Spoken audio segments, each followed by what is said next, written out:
Hello viewers, Inan medicals limited এর পক্ষ থেকে সবাইকে শুভেচ্ছা। আমি Sujoy Kumar Saha, director Inan medicals limited.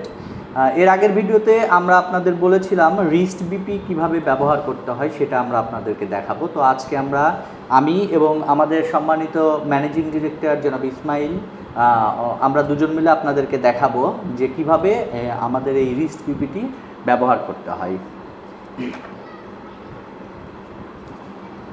আসসালামু আলাইকুম। আপনাদেরকে আমি এখন ব্যবহার বিধিটা কীভাবে নর্মাল ইউজ করতে হয় সেটা দেখাচ্ছি।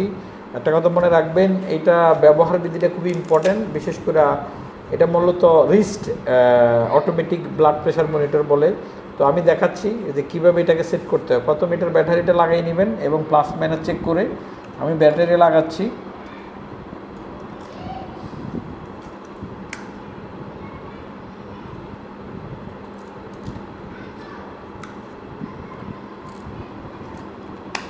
এই যে ব্যাটারি লাগানো কমপ্লিট। এখন আমরা এটা প্রেশারটা কীভাবে নেয় আপনাদের দেখাচ্ছি।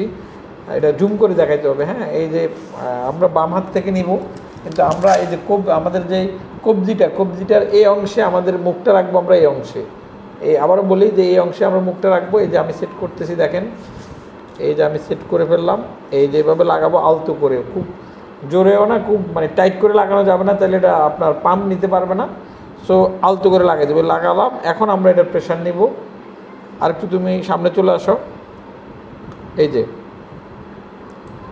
যে এখন দেখেন প্রেশার অলরেডি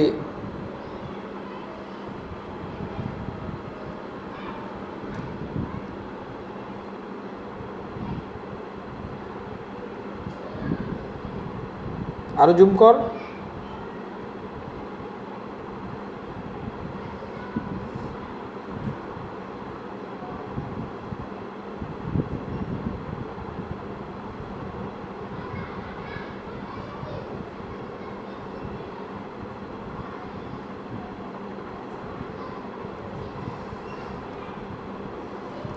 এই যে আমার প্রেশার চলে আসছে 118/70। আমার নর্মালি প্রেশার এভাবে থাকে, যেটা অনেক ক্ষেত্রে মানুষ ভুল করে, তখন সে আবার এটা পুশ করে আবার প্রেশার দেখতে চায়।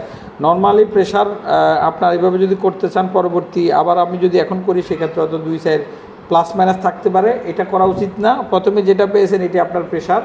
যদি বেশি শো করে আপনি আপনার ফিজিশিয়ানের কাছে যা কথা বলবেন। এইটাই মূলত এই প্রোডাক্টের মূল ইস্যু। আপনি কখনও নিজে কোনো সিদ্ধান্ত নিতে পারবেন না। আপনার শরীর খারাপ লাগলে আপনি এটা চেক করবেন। যদি প্রেশার বেশি দেখায়, অর্থাৎ 90-এর উপরে নিচেরটা দেখায়, আর উপরেরটা যদি 130, 40, 50 দেখায়, সেক্ষেত্রে আপনি আপনার ডাক্তারের সাথে কথা বলবেন। আর সেকেন্ডবার কখনও প্রেশার মেজার করার কোনো প্রয়োজন নাই। প্রথম যেটা প্রেশার, এটাই আপনার প্রেশার। আজকে পর্যন্ত। আর এই সংক্রান্ত কোনো যদি আপনাদের জানা শোনার কোনো ইস্যু থাকে, তাহলে অবশ্যই কমেন্টস বক্সে আমাদেরকে প্রশ্ন করতে পারেন। আমরা চেষ্টা করব উত্তর দিতে। আসসালামু আলাইকুম রহমতুল্লাহ।